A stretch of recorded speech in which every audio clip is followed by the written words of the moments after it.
তাহলে একটু হিসাব করি আমার কত টাকা বাঁচছে। টপ স্পিড চেক হবে নাকি? এটা টর্ক কিন্তু ভাই অনেক বেশি, 110 নিউটন মিটার টর্ক এটার মধ্যে আছে।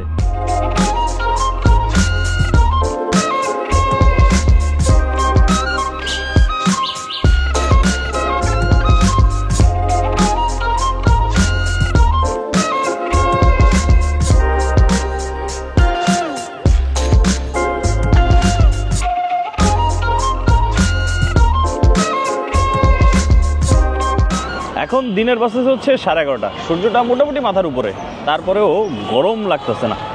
এই হচ্ছে শীতের শুরুর দিককার মজা, এবং এই ওয়েদারটা বাংলাদেশে সেরা সেরা। এবং শীতের লাস্টের কয়েকদিন যখন শীত চলে যাবে, হালকা হালকা শীত পড়ে, সেই কয়টা দিনও খুব ভালো লাগে। যাই হোক, আসেন আজকের ভিডিও শুরু করি।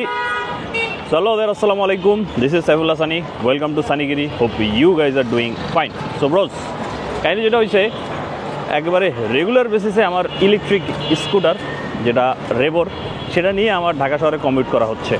দাঁড়ান আপনাদেরকে দেখাচ্ছি কত কিলোমিটার চালাইছি। এটা নিচি হচ্ছে এখন পর্যন্ত কত 2 সপ্তাহ হয়েছে। এই 2 সপ্তাহে আমি ভালোই চালাই ফেলছি। মিটারের মধ্যে দেখা যায় কত কিলোমিটার টোটাল বাইক চালাইছি। এই যেখানে দেখেন 4 কিলোমিটার, এটা হচ্ছে প্রতিবার বাইক অন করার পরে স্টার্ট দেওয়ার পর কত কিলোমিটার চালানো হয়েছে। কিন্তু অডো কত সেটা দেখার জন্য আপনার মিটারটা অফ করতে হবে। তার পরবর্তীতে এই জায়গাটার মধ্যে আপনারা দেখবেন, না এটা না 720 না, আরও একটা জিনিস আসবে। এই যে দেখেন 388 কিলোমিটার এখনও পর্যন্ত আমার এই বাইকটা চালানো হয়েছে। এটা হচ্ছে রিয়েল অডো, 388 কিলোমিটার। তাহলে একটু হিসাব করি আমার কত টাকা বাঁচছে। 388 ভাগ হচ্ছে, আমি যদি জিক্সারের মাইলেজ ধরি 30 থেকে 35 আমি পাই, অ্যাভারেজলি ধরেন 32 ধরলাম, ভাগ 32 মানে হচ্ছে 12.125 লিটার তেল আমার খরচ হতো। সেটা আমি এটা চালানোর কারণে সেভ করছি, ইন্টু 125 টাকা করে দাম, তাহলে হচ্ছে 1515 টাকা এখন পর্যন্ত আমি এই বাইকটা চালাই সেভ করছি। যদি আমার রেগুলার বেসিসে জিক্সারটা চালানো হতো তাহলে এই পরিমাণ টাকা খরচ হতো। তার উপর আবার ইঞ্জিন অয়েলের খরচ অ্যাড হবে, তার পরবর্তীতে টুকটাক সার্ভিসিংয়ের কস্ট অ্যাড হবে, যেগুলো বাইক চালাইলে আমার হয়তো। কিন্তু এটার মধ্যে আবার সার্ভিসিং কস্ট নাই, ইঞ্জিন অয়েল নাই। এটা সার্ভিসিং কস্ট শুধুমাত্র একটাই, সেটা হচ্ছে এটার ব্রেক যে প্যাডগুলো আছে সেগুলো চেঞ্জ করতে হয়, তাও 4-5 হাজার কিলোমিটার পরে। তাই বলা যায় আমি যেই পারপাসের জন্য এই বাইকটা নিচ্ছি সেটা একবারে ফুলফিল হয়ে যাচ্ছে, অনেক টাকা পয়সা সেভ করতেছি। এখন যেটা করতে হবে, এই জায়গাটার মধ্যে একটা মাউন্ট লাগাইতে হবে, যেখানে আমি আমার এই যে ডিজে অ্যাকশন 5 প্রো যেটা, সেটাকে এখানে লাগাবো। আর এখান থেকে আপনারা ওই সাইডে ভাই মোহাম্মদ সানিকে দেখবেন। তার আগে অবশ্য বাইকটাকেও একটা ওয়াশ দিতে হবে, কারণ ভালো লেভেলের ময়লা হয়ে গেছে গ্যারেজে থাকতে থাকতে। চলেন আগে ওয়াশ দিই, তারপর হচ্ছে ওই মাউন্টটা কিনতে যাবো। হ্যাঁ, ওয়াশ করবো, উঠে দিব।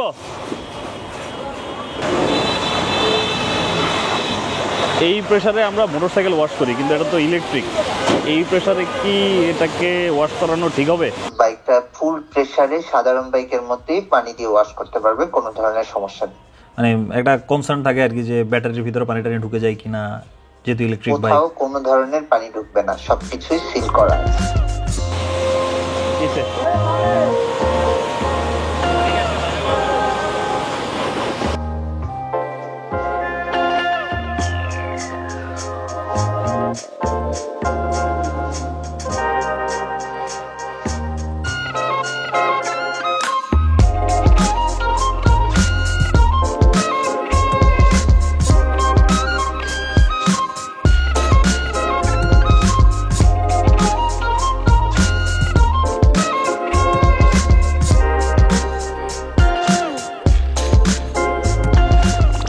এটা পারফেক্ট ওয়াশের পরে কালো বাইকগুলায় এক্সট্রা লেভেলের সেক্সি লাগে। হ্যাঁ, ও বলতেছে হুঁ। আগে একসময় শুধু লাল বাইক কিনতাম, আর ইদানিং শুধু কালো বাইক কিনতেছি। সম্ভবত বয়স হয়ে গেছে, বুঝছেন, বয়সের কারণে এখন কালো বাইক বেশি পছন্দ হয়। কিন্তু কালো বাইকের ঝামেলা একটাই, সেটা হচ্ছে ওই ময়লা পরে প্রচুর, কিন্তু ওয়াশের পরে দেখা যায়। হ্যাঁ, ওয়াশের পরে অনেক সুন্দর দেখা যায়। লালটা কোন দিকে বসবো, এদিকে না ওইদিকে? দুইটাই একই, যে কোনো এক সাইড লাগাইতে পারেন, কোনো সমস্যা নাই। এই যে এই হচ্ছে সেটআপ, এটাই হচ্ছে এখন ইয়ের সামনে, স্কুটির সামনে এভাবে বসাই দেবো।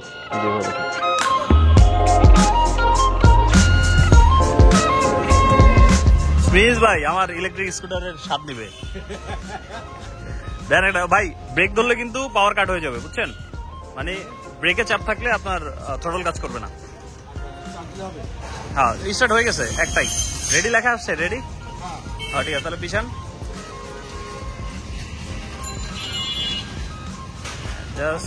হ্যাঁ শটল ঘুরান।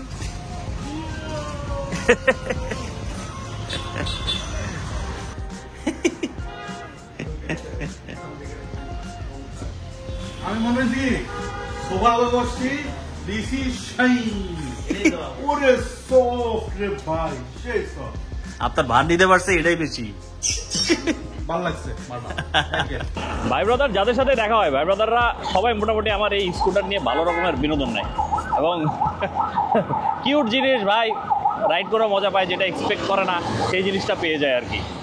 আর এই হচ্ছে নতুন অ্যাঙ্গেল, মোটো ব্লগিং অ্যাঙ্গেল স্কুটার দিয়ে এখন বেশিরভাগ সময় এই অ্যাঙ্গেল থেকেই দেখবেন আপনারা।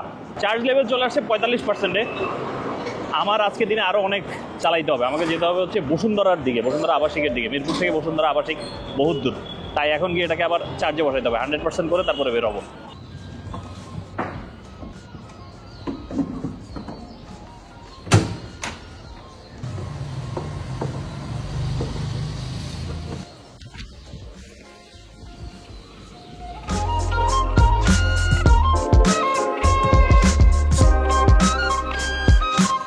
বাসেস এখন 3:17, আমাকে আবার বের হইতে হবে হচ্ছে 7টার দিকে। মানে কয় ঘন্টা সময় আছে? 4টা, 5টা, 6টা, 7টা, অ্যারাউন্ড 4 ঘন্টা টাইম আছে। এবং এই সময়টার ভিতরে আরামসে 100% চার্জ হয়ে যাবে, মাত্র 59% চার্জই দরকার। এখন আমাকে যেটা করতে হবে, প্রথমে রেস্ট নিতে হবে, তার পরবর্তীতে একটা মিটিং আছে, তার পরবর্তীতে এই যে মোহাম্মদ সানি দেশের একজন সম্মানিত ট্যাক্স পেয়ার, এখন যে ট্যাক্স লয়ার আছে তার কাছে কিছু ডকুমেন্টস পাঠাইতে হবে। এই বছর কত ট্যাক্স দেওয়া লাগে সেগুলোর হিসাব নিকাশ সে করবে, ঠিক আছে?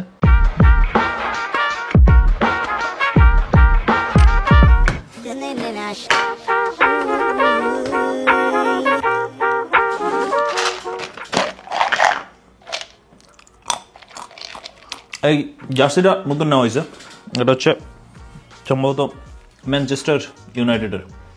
I am not a big fan of club football. Club football কি, আমার কোনো ফুটবলই দেখা হয় না।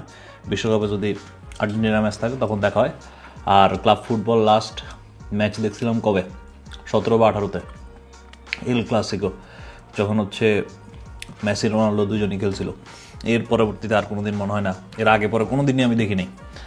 আর ওই রাত জায়গা ফুটবল খেলা দেখারও তো নেশাও আমার কাছে নেই। আমার ফুটবল খেলতে পছন্দ, ফুটবল খেলতে পারলে আমি খুশি। আর এখন ফুটবল ম্যাচ আছে, সেই জন্যই বসুন্ধরাতে যাওয়া লাগবে। আপনাদেরকে বসুন্ধরা যাওয়ার আগে একটা জিনিস দেখাই দিই। এই বছর যখন আমি খেলা শুরু করছিলাম তখন হচ্ছে এই টার্ফটা নিয়েছিলাম, আর এই টার্ফের অবস্থা হচ্ছে এটা গেছে। তার পরবর্তীতে হচ্ছে আমি এই যে এই টার্ফটা কিনছিলাম, অ্যাডিডাসের প্রিডিটার, এবং এই টার্ফটাও একবার গেছিলো। এটার আমি সেলাই করে আনছি, কিন্তু সেলাই করার পরেও এখন আবার এই যে দেখতেছেন ফাটল ধরছে। মানে উপরের যে লেয়ারটা আছে সেটা ছিঁড়ে গেছে, ভিতরের লেয়ারটা এখনও পর্যন্ত টিকে আছে। এখন আজকে ক্রস ফিঙ্গার করে আর কি খেলবো এটা নিয়ে। মানে ভিতরের লেয়ারটা ছিঁড়লে একবার পুরোপুরি শেষ, নতুন আরেক জোড়া টার্ফ কিনতে হবে।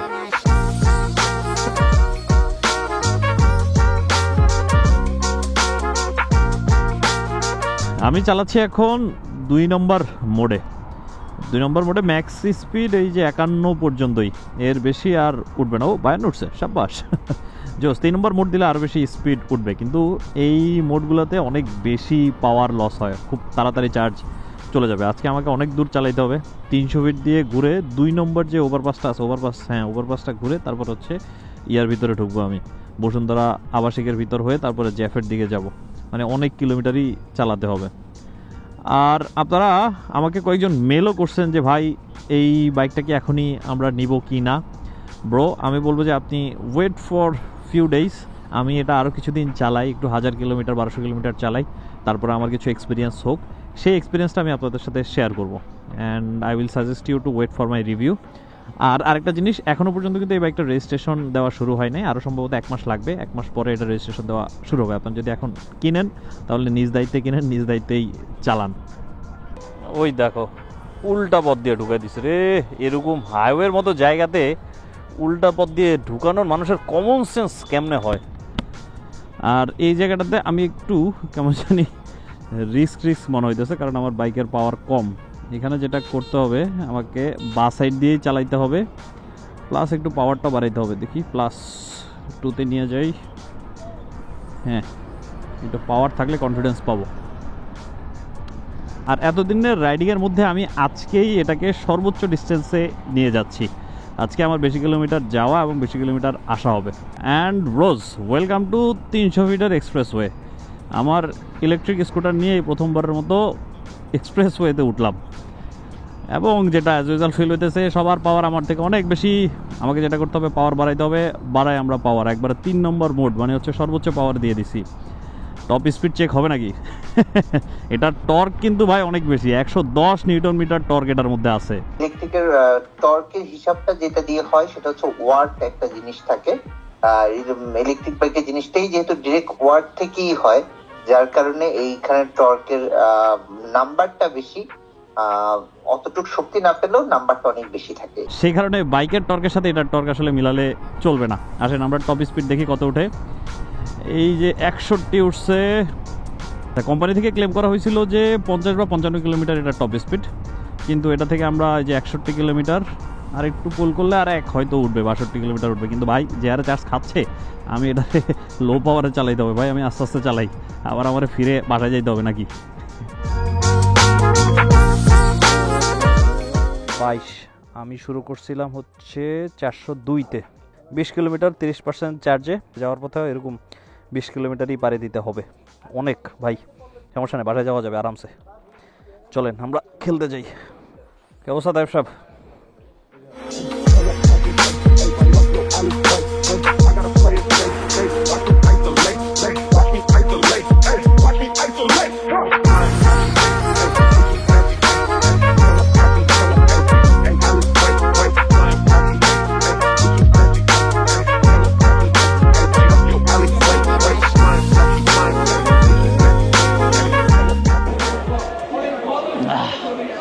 খেলার আগে ভাবতেছিলাম যে জুতা ছিঁড়বে, কিন্তু জুতা ছিঁড়ে নাই, জুতা ঠিক আছে, কিন্তু যেটা ছিঁড়ছে সেটা হচ্ছে আমার পা। আমার পা ছিঁড়ে গেছে। ও ভাই, ইট ওয়াজ এ ভেরি হ্যাকটিক গেম। আজকে আমরা হারছি, বাট খুব হাড্ডাড্ডি খেলা হয়েছে। এখানকার খেলা প্রচুর এক্সট্রিম। বাকি 2টা জায়গায়, আজিজ মঞ্জিল আর হচ্ছে স্পোর্টস গিল, যেখানে খেলি ওখানে একদম নর্মাল, এখানে সব অ্যাব নর্মাল, ফাড়ায় ফেলে।